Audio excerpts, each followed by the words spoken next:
Hi, my name is Leandro Facchinetti, and in this short video, we are going to build together an URL shortener that is as short as we can make it.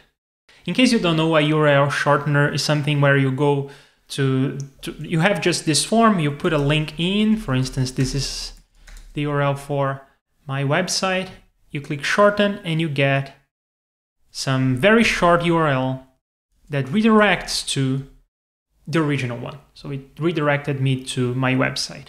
That's what we are going to be today, and we are going to try and make the code as short as we can make it. To make things very short, I'm going to use the default web server for Node.js, which is Express. So I don't have to write things by hand, but that's the only dependency we are going to use. And usually to require Express, we would write something like this. But in the interest of making things short, I can remove this keyword, and this is not exactly the same, but it's shorter and it works. So I can also change the name of the variable. That's another way to make things shorter. Okay, we have Express required and we can use it. Well, the first thing is I want to render a form just like this. So I am going to respond to a request to / that is the base URL.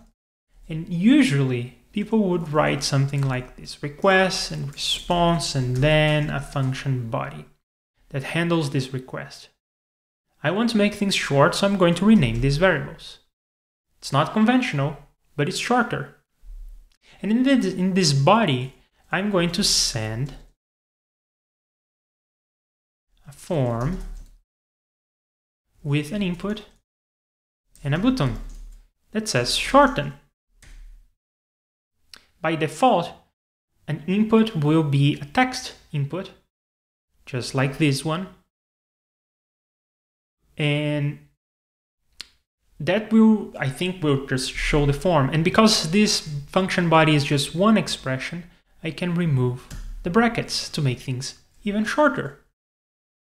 Now I want my server to listen on some port. And I will make it listen on port 5000. Now let's run this server, go to localhost 5000, and we have the form. Excellent. Part 2 is what to do when the person fills in the form and clicks on shorten. So by default, this form is going to send the parameter, the form data with the get method, which puts things after the question mark on the URL. But that's not what I want. This is usually for things like search. I'm not doing search, I am creating a short URL. So I'm going to change the method via which this form is sent. I'm going to use the post method, which is the method used when you are creating new stuff, which is the case here. We are creating a new mapping with a new redirect. And usually people would say what the action of the form is. In other words, where will this form send the data to which URL, to which server. But if you don't put any action in, the default is to send to the same URL where you are. In this case, just with a different method. That's exactly what I want. So I'm going to extend my server to also listen to requests on this other method. And just to get things started, I want to make sure that I can get the data from this input. To be able to do that, I need to give this input a name.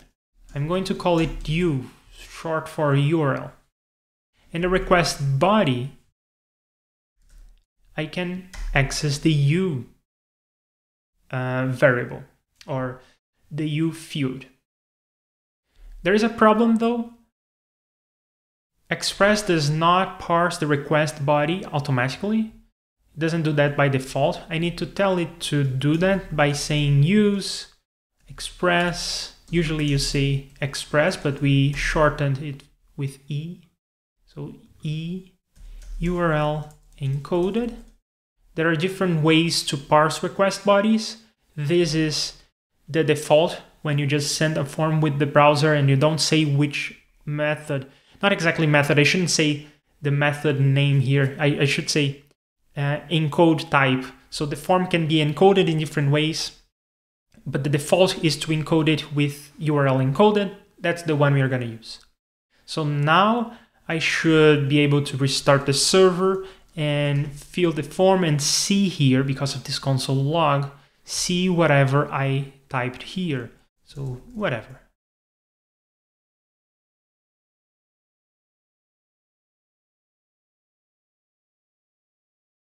Okay, whatever.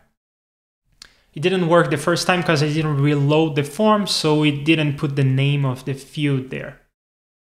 But anyway, this is working. Now I need to store this somehow. And I need to map an identifier to this URL. So here in this URL shortener, this identifier is mapped to my website. I need to have this mapping somehow. And there are thousands of ways to do this. I'm going to do the simplest, shortest way, which is to just have a mapping that is a list. That is probably the shortest thing you can have. There are some downsides to this. This list goes away every time you shut down the server. So if you restart the server, you just lost all the information, you lost all the mappings, and your short URLs no longer work. That's bad. But on the other hand, this is super short to write. So that's what we're gonna do. So what I can do here is just say mappings push a new mapping, which is this. Oh, and there is another trick here to make this probably shorter. I think it will be shorter, we'll see. So the trick is I can use pattern matching here. I will use pattern matching on the parameter list and get a hold of the body and u right away. And then I just have a variable named u that I can use like this. Is this shorter? I don't know. Probably, maybe. I think it is. Anyway, I'm not gonna count. But I think it's definitely cooler. That you cannot deny. It's definitely cooler. So now I am storing this on the mappings. But I also need to tell this to the user. I need to respond with some URL here that the user can copy. I'm gonna do that by sending http localhost 5000 / and then here is a trick. When I'm adding this URLs to the array of mappings, each URL will have a unique index, and that unique index is the length of the list before we added the URL to the list. So let's start with the case in which the list is empty. The list of mappings is empty. I'm going to push the URL for my website. That's going to end up here on position 0. So if I just say the length of the mappings list, then this is going to answer with, well, initially it was the empty list. I didn't push yet, so this is going to send 0. The length of the list is currently 0. And then I push and I put my URL on the index 0 of the list. Excellent. Note how Express allows me to send the response and do some work afterward. That is pretty cool. And just so I have something to look at and verify that this is doing what I want, I'm going to log the list as well. But I'm going to remove this as soon as we confirm that this is working. So let's restart the server and shorten hello Okay, so this is responding with an URL that ends in 0, and the 0th element of my list is hello, which would be the URL that is the short URL. So this is doing exactly what I want. Let's try it again. Bye. And the URL 1 redirects to bye. Cool. I can remove this console log because this is doing exactly what I need. But there are many downsides to this, and I want to comment on how bad this idea is. There are many problems. The first problem is identifiers are numbers, a sequence of numbers. So it's very easy to guess other numbers and go to every URL that has ever been created. That's terrible. It's not the case here. You see, this professional URL shortener gives you a code that is not easy to guess, and that is much more secure. I don't know how many short URLs Bitly has created to this day, while in my URL shortener, that is easy to assess. You can just go to every URL, starting with 0 until you get a redirect that doesn't work, and you know how many URLs were created. There is also another thing here, and that is, suppose that two people are using the service at exactly the same time. They hit the button for the form, the shorten button, exactly at the same time. Then there are two calls happening simultaneously. This is going to say, for instance, localhost 0 in case that list is empty to both people. And then this line is going to run and it's going to say localhost. It's going to store both URLs in different indexes. It will just not work. It will break things. So there is a problem if two requests coming in at exactly the same time. And I'm not 100% sure that this would happen in real scenarios because JavaScript has some weird ways of dealing with concurrency, and I don't know if it does if it tries to respond to two requests simultaneously here, but it may, and that could be a problem. So yeah, this is a terrible idea in many ways. Most importantly, every time you shut down the server, you forget all the mappings. That is terrible. You probably want to store this somewhere else. Okay, let's move on. What happens when you go to this URL, for instance, localhost number 1? Well, currently, there is no root to handle this. So let's create a new root. And I'm going to give this root this name that starts with a colon, which in Express means this is variable. It may be the number 1, it may be the number 5, it may be something that is not even a number, for instance, something like this. And whatever this is will go into request, response, it will go into the params under the name that you gave. So for instance here, I and I. Okay. For now, I'm going to console log just to show that this is working. Restart the server and go to this URL. And now this is being logged. Okay. So what I want to do here is I'm going to check if the person has a URL that is valid. In other words, if the index is in the list, I will redirect. Otherwise, I will answer with not found, which is status code 404 in HTTP. So I'm going to verify.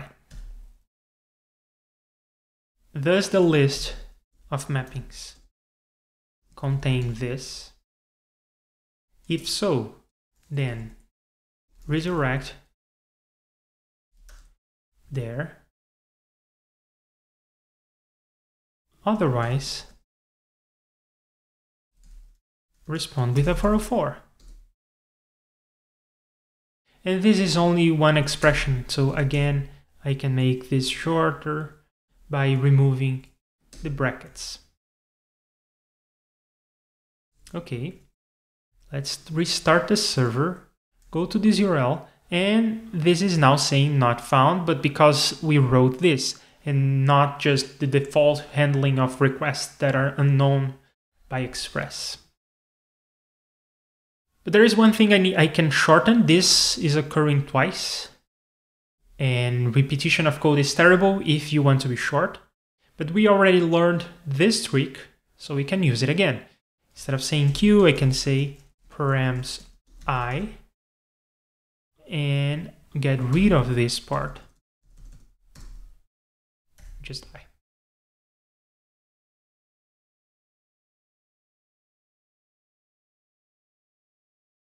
And yeah, you can see that I'm getting some deprecation notices. I don't care. As long as it's short and it's working, I'm happy. So this is not found. But now let's go to the form and shorten the URL for my website.